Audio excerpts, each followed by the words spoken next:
להיקבר חי. מפחיד. להיקבר חי? כן.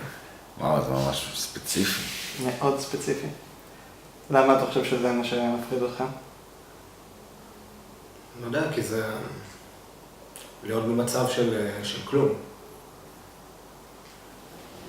אם אתה קבור ואתה עוד חי, זה לא שווה את זה. כאילו, לא מפחיד לך למות, מפחיד לך להישאר בחיים, אבל כאילו להיות כלוא? כן. להיות עם אחים שלי בדיסני. היית בדיסנילנד? כן, בטיול בר מצווה שלי. איפה? בהקף. באיזה מדינה?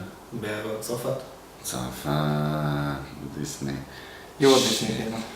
מכאן שהכי אהבתי, לא המתקן, היה כזה יכול כפי יכולתך, זה היה כיף. אז יכול כפי יכולתך, מה אכלת שם? נגץ בעיקר. זהו. זה לא בגלל הפלאש או הגיבור היה לאלה. זה פשוט הייתי רוצה כוח של מהירות על. אני חושב שזה יהיה מגניב. מה היית עושה איתה? אני מניח שעם מהירות על פשוט אפשר להפסיק הכל. להפסיק הכל? כן. היה סרט כשהייתי קטן יותר, מגה מוח.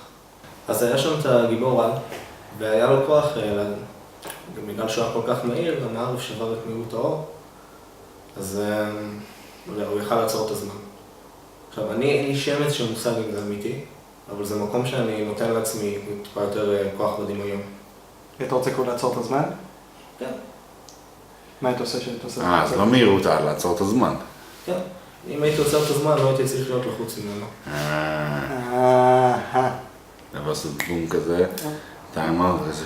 מה אני אצא לך פתרון קצר יותר? כל החייל של להיות רגוע. אתה מרגיש שאתה לחוץ, כאילו, אתה רוצה להיות יותר רגוע. כן. דוגרי, לא יודע. שמעתי, חשבתי גם על הרעיון שכולנו תודעה אחת. ואני חושב שרק אם כולם ביחד, אז אפשר באמת לפתור את השאלה הזאת. אפשר באמת להגיד מה הקיום של החיים. מאוד מזכיר, אחד מהמרואיינים שלנו אמר שהקיום זה פאזל שאנחנו כולנו חתיכות בו, ושרק כשנשלים אותו אנחנו נדע מה הוא אומר. זה די מטאפורה, אפשר להגיד מקבילה למה שאתה אמרת בדיוק. לא, אני חושב שדווקא שכן הייתי משנה משהו בעצמי,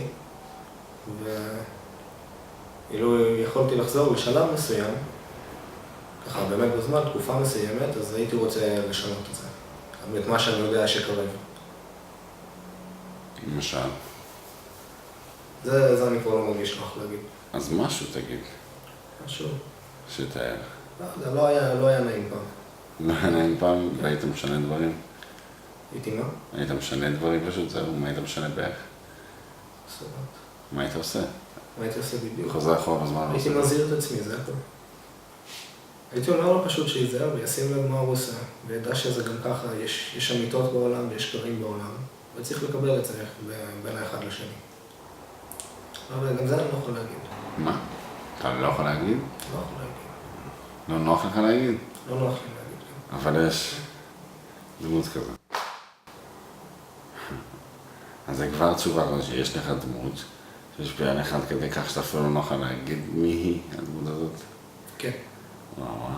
לדבר על זה בלי להגיד שום דבר ספציפי? איך היא השפיעה עליך? לא, אני לא יכול. איך הדמות השפיעה עליך?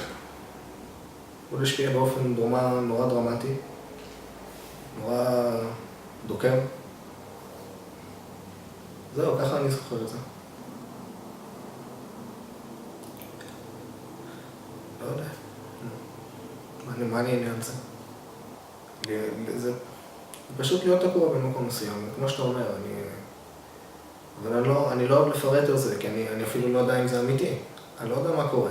מה אמיתי? מה שאני חווה כרגע, מה שאני חושב, מה שזכור לי. יש לי מלא זיכרונות שווא, ואני יודע שזה קורה בגלל ה-OCD. הזיכרון שלנו באמת על בסיס דמיון גם ככה, של כולם. אף אחד לא באמת זוכר, אנחנו משחזרים, remembering, אנחנו בעצם מדמיינים מחדש כל פעם את מה שקרה, אנחנו לא באמת זוכרים. אני חושב שהזיכרון שלך בסדר איפשהו. אולי אתה פשוט מודע לזה שהוא לא מדויק, כמו שאנשים חושבים שהוא. זה לא הכי נכונות שאפשר, אין מה להגיד. אנחנו מנסים למרוח את זה כי הוא ענה הכל טוב, אבל... כן, קנית ממש מהר מה שלקח לאנשים הרבה זמן לענות אותו. כן. אתה התחלת אני לא יודע, אנשים חפרו חצי שעה ואז הוא בסוף לא יודע. כן, זו תשובה הכי כנה. שמי שוני, אני גר בנהריה. כרגע אני לומד, עובד, ומה שמוצאים תוך כדי, בין 21.